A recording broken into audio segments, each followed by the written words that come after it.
Hey guys, it's Deepica, and I am so excited because I have my very good friend Angie here with me today. Angie has been on my channel before. If you haven't checked out that video doing our Q&A while I was getting ready for the Golden Globes, the link is down below. But today, Angie is here because I want her to share all of her pro MUA tips on all things dark circles. And there's a lot. And it's so interesting because me as everyday human tips versus Angie as a pro makeup artist, it's very different. And I think that is a conversation that I've never had on my channel as much as I've talked about dark circles. So it made sense to bring in a professional and just share her tips. And I hope it's helpful for you guys because I think hearing both angles are really interesting. I know when I do my own makeup, it's completely different than when I do it on a client, and I need it to last. I need the layers to look good in photo and video. So that's why I feel like it's going to be super important for you guys to listen to. Yeah, I think it'll give you a different perspective, and so you can hear what I would do, which you've already heard in the past, and now what a professional makeup artist would do, and hopefully you can learn from both of these. So let's just get right to it. Before we get started, Angie, can you tell everyone to subscribe to my channel? Subscribe to her channel. Subscribe to my channel. Like this video. Like this comment video. below. Do the comments. Do all the things, etc., etc., etc. And now, let's get started. Let's go. Okay, so first and foremost, before anything else, before doing your makeup, what is your first tip to get rid of dark circles? Okay, so the first thing I always tell people when you're doing your makeup is to make sure that your skin is hydrated, prepped, and ready to soak in all of the layers that we're gonna put on. Makes sense. So first things first is I'm gonna put an eye cream on her. Okay. And the one we're using today is the Ole Henriksen Banana Bright. I love this because it has a little brightening tint to it. And it's really, really good for all skin types. Love it. And I'm just gonna apply it with my ring finger, dab it on. And do you see a difference? And we've adjusted the screen so we're more zoomed in now so you guys can really see all the tips. So this side has the under eye cream and this side doesn't. Just on its own, I'm sure it's brightened up underneath my eye. Do you see a difference? Yeah, it has a little bit of a tint to it. Just a slight tint just to get it nice and moisturized and a little bit of a glow. Yeah. Just gonna tap on the other eye. And I always like doing eye cream with my finger. I feel like it warms up the skin and really soaks it all in. Now I know a lot of people do the dabbing with the ring finger. Why is that? For some reason they say it's closest to the vein that goes to your heart, so it has the warmest texture to it. So that's why they use the ring finger. I use my ring finger because of the size. It's not as small as a pinky and it's not as thick as the ring finger. Interesting. Yeah. But why dab versus swipe? Well, so for swiping, I feel like you're not getting it penetrated to the skin layer that you want it to. From my understanding, swiping is harsher and this is the really thinnest part of your face skin wise. So when you dab it, it's a very sensitive part of your face. So dabbing is just a little more gentle. Yeah, perfect. So now that my under eyes are prepped, so step one to masking dark circles is prepping the skin and using a good under eye cream. Under eye cream, and we prepped your skin already with the hydrating primer. True. So now we can go in with the correcting. Okay, so first and foremost, can we start with tips on how to find the right color corrector? Yes. Color space corrector. Yes. Like, yeah. I always say if you're Deepica's skin tone, which is like tan, I would go for an orange corrector. If you're anywhere darker than her, I would go for a red. And then if you're anywhere lighter, I would go for a peach or a pink. Cool. And also, if you pull a lot of blue, you could use pinks because those are really, really good. Cool. Yeah. And the reality is it's not an exact science and you have to know your skin color. One thing that I was always taught was that it's not always the color of your skin, but it's also the color of the discoloration. So you could be my skin color and have really intense dark circles and use a deeper color corrector.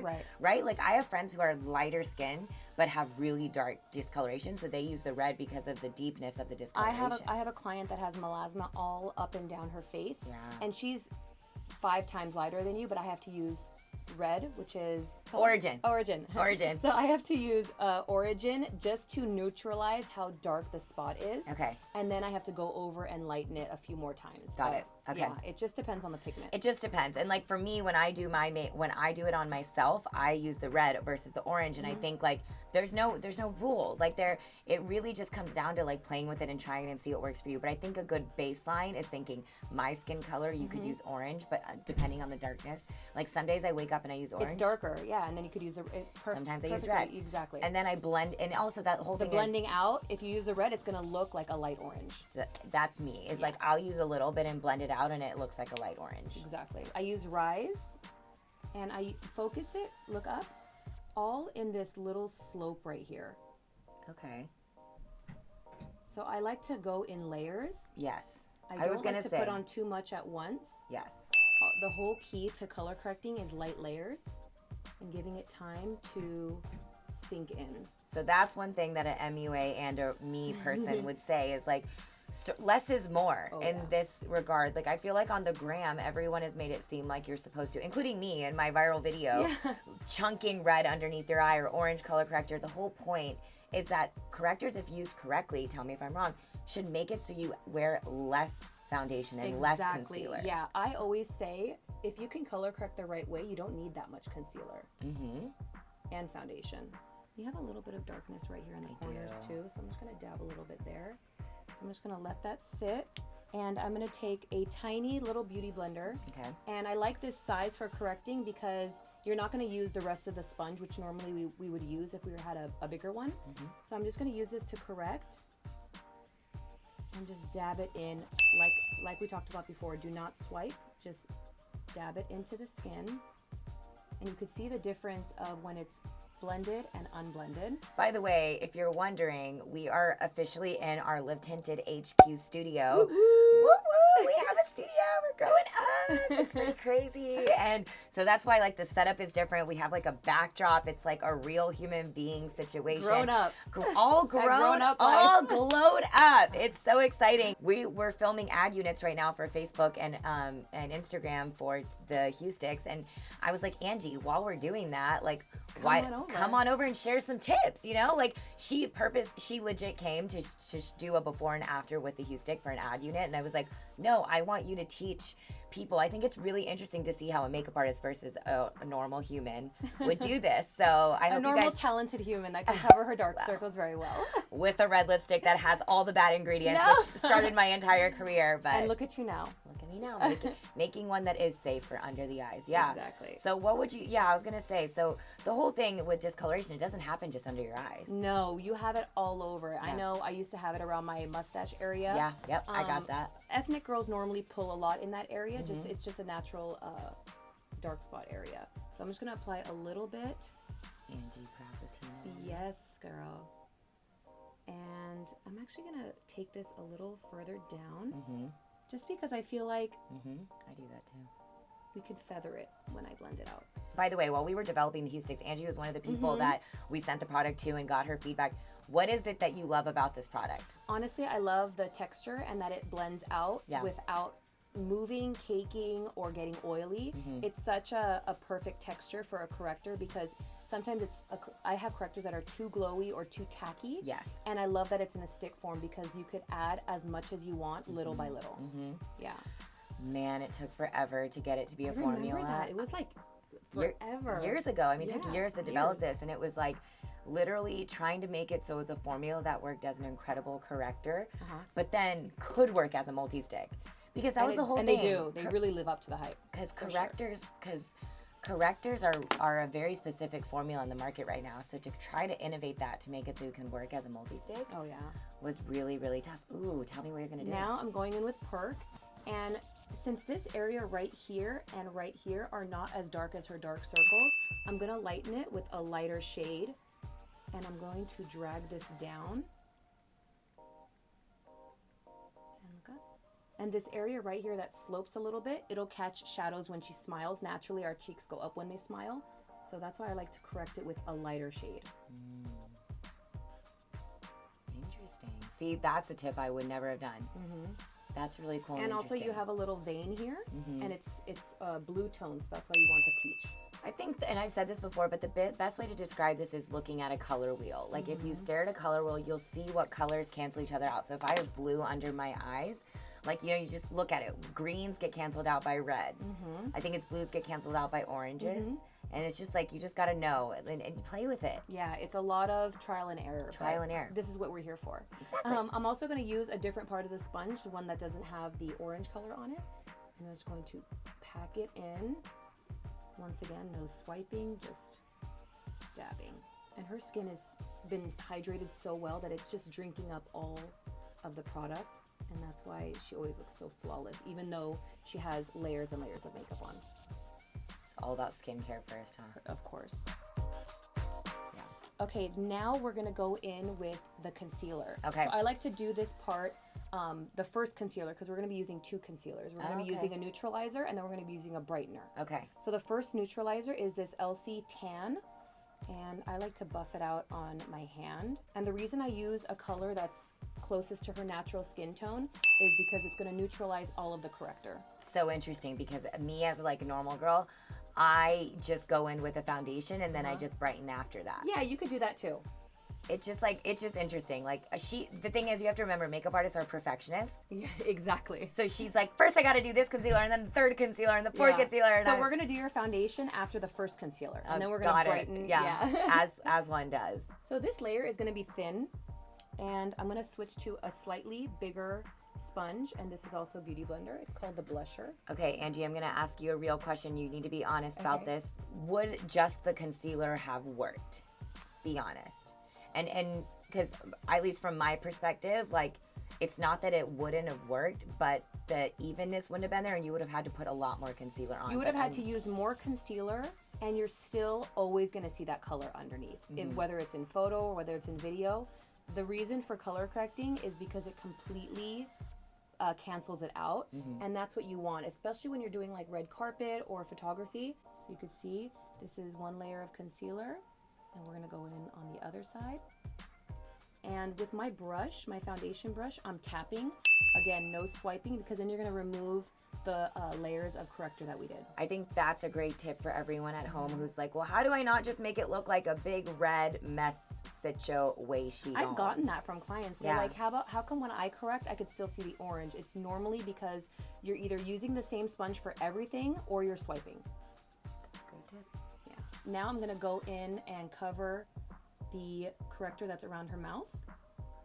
This you can also do with foundation, but I prefer doing spot concealing with this part too. What really is the difference between a concealer and a foundation? Like, could a concealer be used all over your face? Well, if you do it the right way and you blend it out, and your skin is prepped, you could. I mean, on a daily basis, I don't use foundation. I only spot conceal. Yeah. See, and lately I've been doing the opposite. I've been using the corrector with a tinted moisturizer. Oh, that's pretty. That's pretty too, though. Just for like a light everyday situation. I'm just realizing that like the corrector neutralizes my face, and if you apply it correctly, that with the tinted moisturizer is enough. Yeah, it's all technique. It's all technique, and it takes time. Like, it takes time. So now the foundation. The foundation, okay. But since we have so much of her dark spots covered, we don't need a lot of foundation. I'm gonna go in with Butterscotch from LC, and I'm using. What kind of coverage is the LC? So this is a medium coverage, okay. And it's buildable. So if you want it to be heavy coverage, then you could just let it sit for a minute and then go in with another layer. Yeah, these are olive girl friendly shades. No pink. They're all either neutral or olive. It is such a process, freaking product development, you guys. If you're wondering why we haven't come out with a million products, it's because A, I refuse to come out with a product that's just another product in the marketplace. Like, we're just starting this brand, and B, because we're like obsessing. Like, I was just showing Angie undertones and undertones, other colors that we're working on for you guys of the Huestick and future products we're working on. We do not want to come out with a half-done product. It takes time. I have a question. So me and a lot of other women of color have a natural pigmentation on top of their eyes. Would you color correct there as a makeup artist? Honestly, I love the natural color of You want it to see through. I want it to see through, because if I cancel it out with a concealer, you're basically ruining that color, and then especially if you're doing a smoky eye, then you're just adding that color back. So it's like, why would you cover it? Got it. So I like to leave it. I'm just doing a little bit of foundation. Obviously, it's all gonna be uniform. Sorry, babe. So as you can see, we never put any foundation under her eyes, but I did use the sponge to blend around. Okay, now that that's done, I'm going to take medium tan, so it's one shade lighter than the first concealer that we used. To brighten. To brighten. By the way, the thing I'm noticing, look how little. You know, I So think that's little. the most interesting thing is like, look, it feels like it's a process, but the whole point is like, she's not taking Tarte Shape Tape and going, Exactly. Oh my God. Which is like the Instagram way to Yeah. do makeup. And it's, as Layer a makeup artist, corrector. we're like, Yeah. no, that's too much concealer. Yeah. And also we're correcting, but we're also using this to brighten. So we don't need to apply a bunch of concealer up here. We can actually use the blender and blend it out before we apply it. So it's not like caked up, you know? So I'm just going to blend it out on the back of my hand. Okay. And I like to take this on the sides of the nose too, just because I feel like that area always needs a little brightening. And I like the pointy tip of this sponge because you can really cut, especially if we had a bunch of eyeshadow, we can cut that eyeshadow and really lift her eyes. And look at, we barely used any. That's crazy. Concealer. I haven't even seen it, but I'm looking at how little you have. God, it looks amazing. Okay, now that everything's blended out, I'm gonna take some setting powder. And the one that I used on you when I did your makeup at the Globes is the KKW number 3. Has yellow undertone. It has a yellow undertone, which is also great for color correcting. And I'm gonna use the sponge that I used for the brightening aspect. And I have the powder in my hand. I'm patting it out so it's nice and smooth on the sponge. And we're gonna pat it under the eyes. The reason I like to really press it in and semi-bake is because you don't want any of that concealer or corrector to move. So this is going to not only make her mascara and all of her makeup stay up, but it's also going to smooth out under her eyes and reflect light for HD photography. Which is what we're doing. We're working towards creating an after photo for an ad unit right now. So we got a new light in the studio too. So hopefully you guys have noticed the difference in that situation. Learning videography and photography is a process. It's so many details. For a girl who started with an iPhone, it's just like, I'm still on the iPhone, girl. whatever, it like works. IGTVs all day.